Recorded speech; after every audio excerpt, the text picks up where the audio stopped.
বলো ঠাকুরমা, তুমি সকালে বললে আজকে বিকেলে কি যেন বলবে আমাদের, এদিকে বিকেল গড়িয়ে যে সন্ধ্যা হয়ে এলো, এখন বলো কি বলবে? ঠাকুমা আবার কখন এ কথা বললো? কই আমি তো শুনিনি। শুনবি কি করে, তোরা তিনজনে তো খুব সকাল করে ঘুম থেকে উঠিস, তাই জন্য শুনিসনি। ও কথা বলো না দিদি, আমাদের ঘুম থেকে উঠতে একটু দেরি হয় বটে, তা বলে এই নয় যে আমরা সব সময় ঘুমিয়ে থাকি। দিদি তো সে কথা বলেনি, দিদি বলল তোরা ঘুমিয়েছিলিস বলে ঠাকুমার কথাটা শুনিসনি। তুই যে বড় বড় কথা বলছিস, তুই শুনেছিস কথাটা?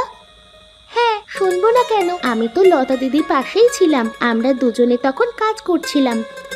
হ্যাঁ বাছারা, সকাল বেলায় আমি কাজে যাওয়ার আগে লতা আর পিঙ্কিকে বলে গিয়েছিলাম যে বিকেল বেলায় একটা কথা বলবো। ও আচ্ছা, তাহলে তুমি বলো কি বলবে।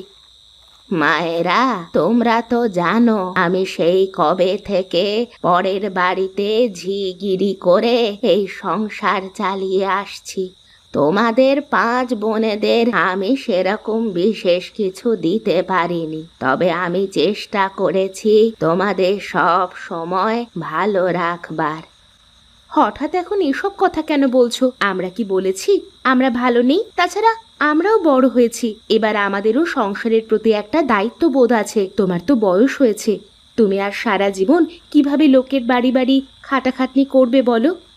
কিন্তু দিদি, তাছাড়া যে উপায় নেই, আমরা বড় হলেও আমরা কিন্তু কোথাও এখনো কাজকর্ম করি না, সেজন্য ঠাকুমা ছাড়া আমাদের আর কোনো উপায় নেই।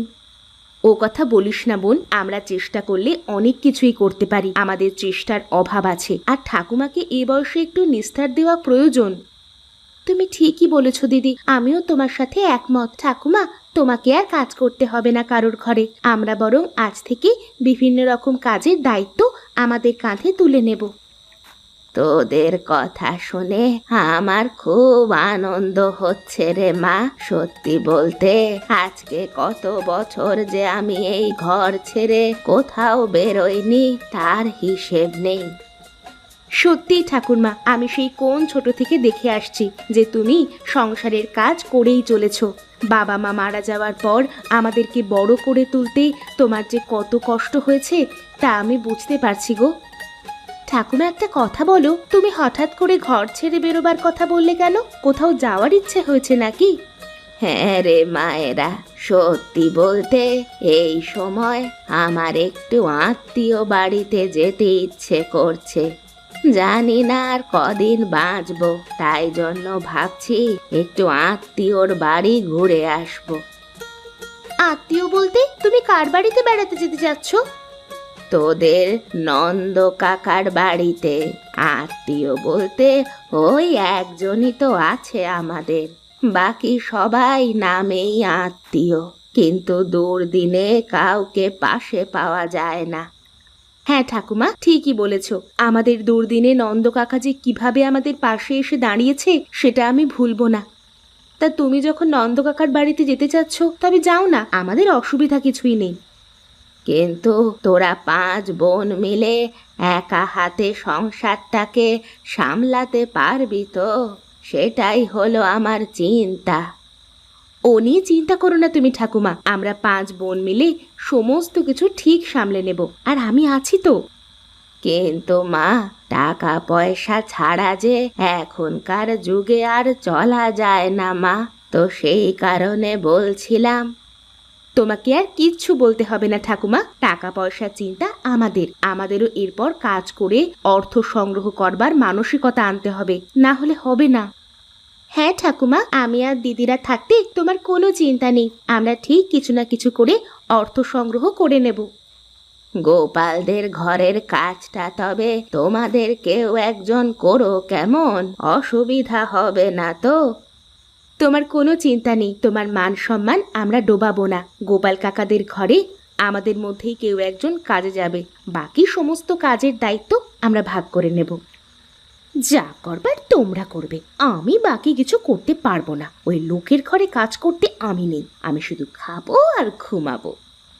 তা ঠাকুমা, তুমি কবে রওনা দেবে? তোদের যদি অনুমতি থাকে তাহলে আমি কালকে সকালেই তোদের নন্দ কাকার বাড়িতে যেতে চাই। নন্দ কাকা অনেক দিন ধরে বলছিল আমাকে সেখানে যেতে, তাই আর কি।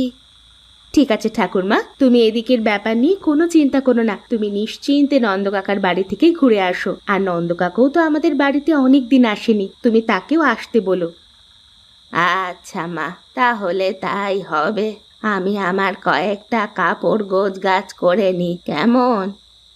ঠিক আছে, তুমি প্রস্তুতি নাও, আমি বরং রাত্রির খাবারের ব্যবস্থা করি। পিঙ্কি, আমার সাথে আয়। হ্যাঁ, তোরা যা করবার কর, আমার খুব ঘুম পেয়ে গেছে। আমি বরং একটু ঘুমিয়ে নি। চল দিদি, আমিও তোর সাথে যাব, ঘুম আমারও আসছে রে। আমি শুয়ে শুয়ে একটা গল্পের বই পড়ি, আমার ঘুম বিশেষ আসছে না। আমার এখন খুব ভূতের গল্পের বই পড়তে ইচ্ছে করছে।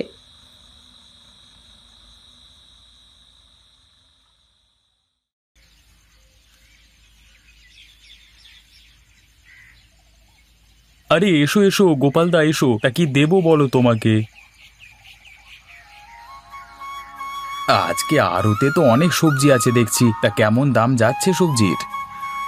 আলু পটল আর ঝিঙের দামটা একটু কমেছে, কিন্তু কাঁচা মরিচের দামটা একটু বাড়া। আর পেঁয়াজ কত করে চলছে?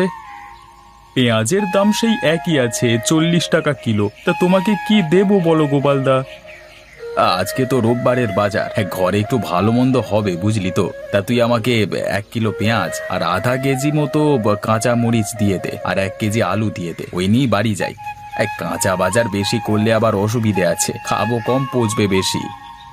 ঠিক আছে দাদা, তুমি দাঁড়াও, আমি তোমাকে সমস্ত মাল দিয়ে দিচ্ছি।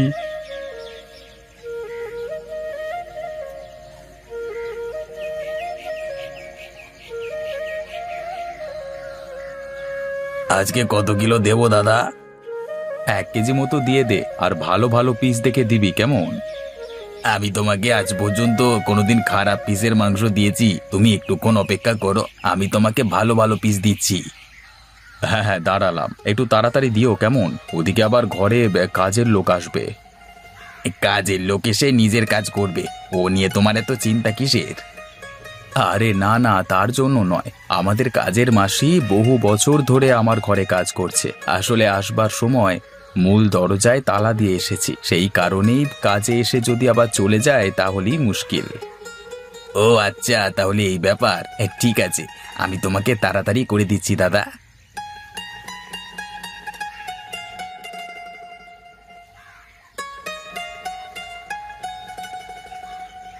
ঠাকুমা, সাবধানে যেও, কেমন? বেশ কিছুদিন থেকে তারপর না হয় এসো।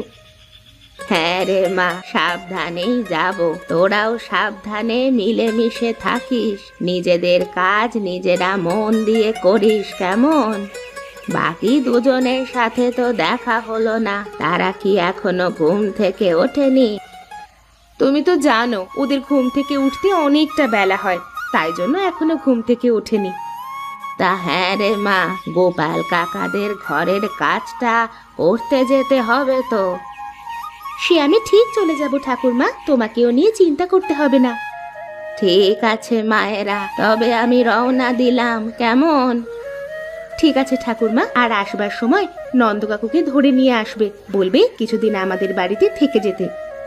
ঠিক আছে, আমি বাড়ি ফিরবার সময় ওকে সাথে করে নিয়ে আসব। আমি এখন এলাম তবে মায়েরা, তোরা ভালো থাকিস।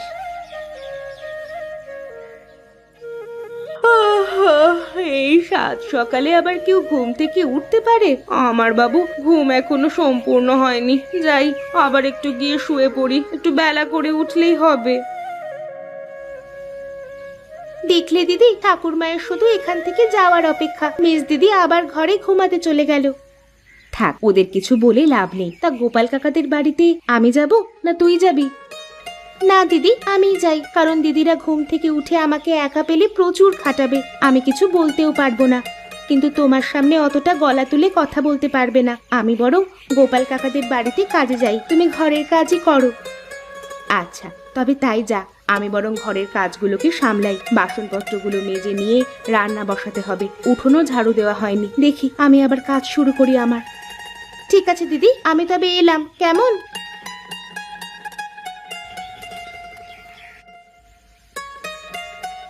আরে যা, তাহলে যেটা ভেবেছিলাম সেটাই কি হলো নাকি? বুড়িমা তাহলে কাজে এসে আবার বাড়ি চলে গেল? না না, বিষয়টা তো ঠিক হলো না। আমার আরেকটু তাড়াতাড়ি বাজারে গেলে ভালো হতো। এখন যাই, আমি বরং একবার গিয়ে বুড়িমাকে ডেকে নিয়ে আসি, না হলে এত কাজ করবে কে? কাকা, কোথাও যাচ্ছ নাকি তুমি? আরে পিঙ্কি মা, যে আমি যে তোমাদের বাড়ি যাচ্ছিলাম মা, এই দেখো না, আমার বাজার থেকে আসতে একটু দেরি হয়ে গেছে। তোমার ঠাকুমা বোধহয় কাজে এসে ঘর বন্ধ দেখে আবার বাড়ি চলে গেছে। না কাকা, ঠাকুমা আজকে কাজে আসেনি। কেন পিঙ্কি মা, তোমার ঠাকুমার আবার কিছু হলো নাকি? শরীর খারাপ করেছে?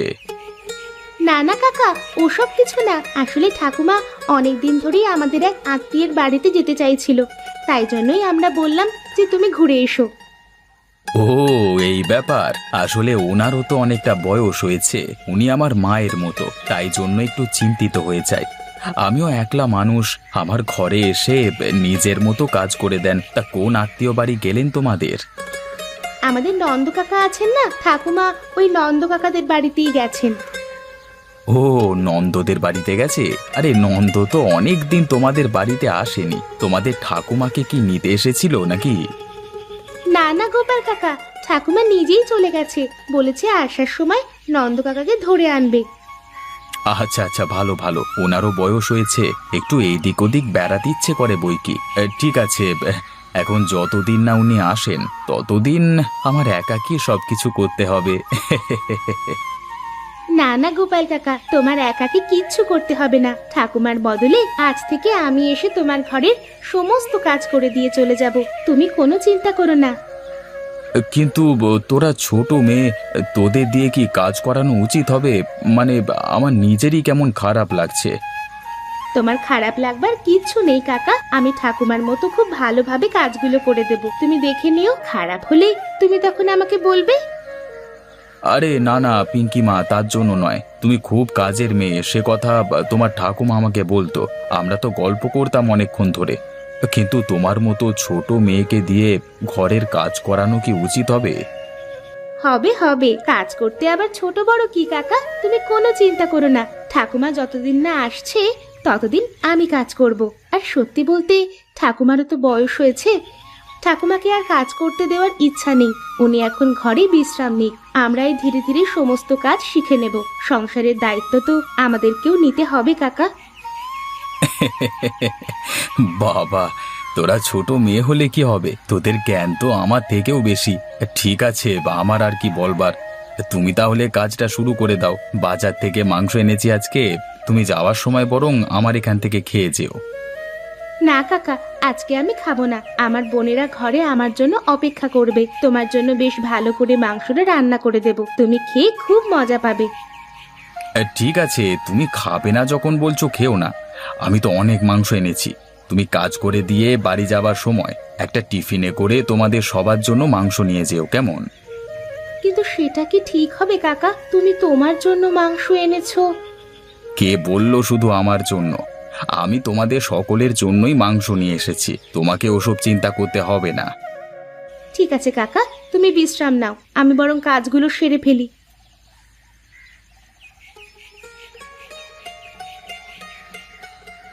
হ্যাঁ রে রিমা, ঝুমা, একটু খিদে খিদে পাচ্ছে না তোদের? হ্যাঁ দিদি, কি যে বলবো, খুব খিদে পেয়েছে আমার। দাঁড়া, বড়দিকে ডেকে বলি কিছু খাবার দেওয়ার জন্য। বড়দি, বড়দি, একবার ঘরে এসো তো দেখি। হ্যাঁ বল ঝুমা, কি বলবি? বলি দিদি, সকাল থেকে উঠে কি করছো? খাবার কিছু বন্দোবস্ত এখনো হয়নি? ঝুমা, তুই এমন করে কথা বলছিস যেন সব দায়িত্ব আমার কাঁধে। তোদের তো একটু তাড়াতাড়ি ঘুম থেকে ওঠা দরকার নাকি? এখন তো ঠাকুমা নেই, আমরা যদি হাতে হাতে সমস্ত কাজ করে নিই তাহলে তো আমাদেরই সুবিধা। না দিদি, আমরা অত সব কাজকর্ম পারবো না। আমরা বেলা করে এমনিতেই ঘুম থেকে উঠি, তুমি যদি বলো তাহলে আর একটু বেলা করে উঠবো, তখন তো তোমার খাবার তৈরি আশা করি হয়ে যাবে। তোরা বিষয়গুলো বোঝার চেষ্টা করছিস না? আমরা 5 বোন মিলে 5 দিক দিয়ে কাজকর্ম করতে পারলে সব থেকে ভালো হয়।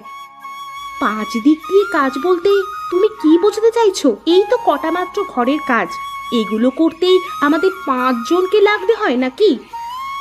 আমি সেটা বলিনি, ঘরের কাজ করবার জন্য আমি একাই যথেষ্ট, কিন্তু তোরা যদি একটু অন্যান্য কাজের দিকে মনোনিবেশ করিস তাহলে তো ঘরে অর্থ সংগ্রহটা হতে পারে। তা বলে কি আমাদের পিঙ্কির মতো লোকের বাড়ি খাটতে যেতে হবে নাকি? না বাবা না, আমরা ওসব পারবো না। লোকের ঘরে না খাটতে পারিস, কোনো একটা হোটেল দোকান দেখে সেখানে তো গিয়ে কাজ করতে পারিস নাকি? তাহলে তো দিনের শেষে একটা টাকা তোদের হাতে আসবে। তোমার যখন অতই জ্ঞান তাহলে তুমি নিজেই করছো না কেন? আমাদেরকে আওড়াচ্ছ কেন? আমি হোটেলে কাজ করতে রাজি, কিন্তু তাহলে তোদের বাড়ির সমস্ত কাজ করতে হবে। উঠান ঝাড়ু দেওয়া, বাসন মাজা থেকে আরম্ভ করে রান্না বান্না সমস্ত কিছু। তোরা পারবি তো বল? তোরা যদি কথা দিস তাহলে কাল থেকে এরকমই চলবে। কেন? তুমি ঘরের কাজ করে গিয়ে হোটেলে কাজ করবে, তারপর হোটেল থেকে আসার সময় আমাদের জন্য খাবার নিয়ে চলে আসবে। ব্যাস, তাহলেই তো মিটে গেল। কিছু মনে করিস না রিমা, তোরা জেনে শুনে বদমাইশি করছিস সেটা আমি খুব ভালো করেই জানি। তোরা ভেবেছিস আমি আর পিঙ্কি দুজন মিলে ঘর সামলে নেব আর তোরা বসে বসে খাবি।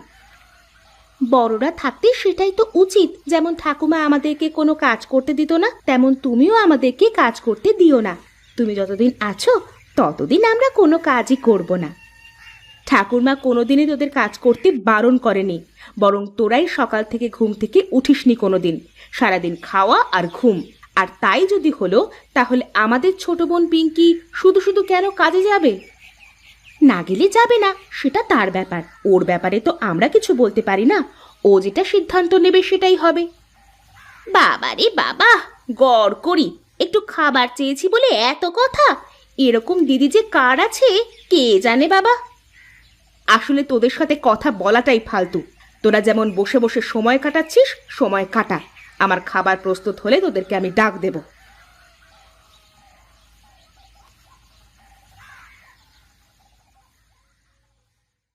আরে বুড়িমা, নন্দ, তোমরা অবশেষে ফিরে এলে। উফ, বেশ কুটুম বাড়ি কাটালে বলো। হ্যাঁ, তার বলতে দেখো না বাবা, আসবার সময় নন্দকে ধরে নিয়ে এলাম। গোপালদা, কেমন আছো বলো? অনেকদিন বাদ দেখা। সে আর বলতে, তা এসো একদিন আমাদের বাড়ি, একদম জমিয়ে খাওয়া দাওয়ার আয়োজন করব। হ্যাঁ দাদা, অবশ্যই যাব। এতদিন বাদ যখন এসেছি তখন একটু তোমার সঙ্গে আনন্দ ফুর্তি না করে বাড়ি যাচ্ছি না। তা বাবা গোপাল, আমার নাতনিরা ঠিক মতো কাজ করতে পেরেছে তো? নাতনিরা কেমন কাজ করছে আমি জানি না, তবে তোমার ছোট নাতনি পিঙ্কি আমাদের ঘরে কাজে আসতো। সত্যি, ওর কাজ একেবারে পুঙ্খানুপুঙ্খ। আর পিঙ্কির মুখে শুনেছি তোমার বড় নাতনি লতা ঘরের কাজ সামলাতো। তুমি বললে বিশ্বাস করবে না নন্দ, পিঙ্কি ওই অতটুকু মেয়ে, তাতেও ওর রান্নার হাত যে কি তুখোড় তুমি বিশ্বাস করতে পারবে না। তার মানে বুড়িমা, তুমি কথাটা মন্দ বলনি। তোমার এই দুই নাতনি অত্যন্ত কাজের, বাকিরা সব শুয়ে বসে সময় কাটায়, তাই তো? হ্যাঁ নন্দ, পিঙ্কিও আমাদের ঘরে এসে সেই কথাই বলতো দিদি খেটে খেটে ক্লান্ত হয়ে যাচ্ছে, তবুও কোনো কাজে সাহায্য করবে না ওরা তিনজন, শুধু খাবে আর ঘুমাবে। কিন্তু এইভাবে তো চলে না গোপালদা, আমাদের কিছু একটা ব্যবস্থা করতে হবে যাতে ওরা নিজে থেকে কাজ করে। কি করবে নন্দ? এখানে যখন আমাদের দেখা হয়েই গেল তখন আমি তোমাদের পরিকল্পনাটা বলিয়ে দিই, শোনো।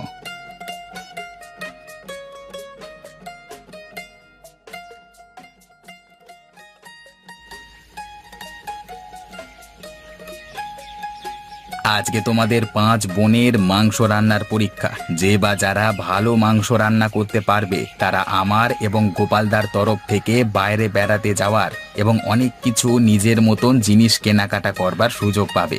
তাহলে তোমাদের রান্নার প্রতিযোগিতা শুরু হচ্ছে এখন।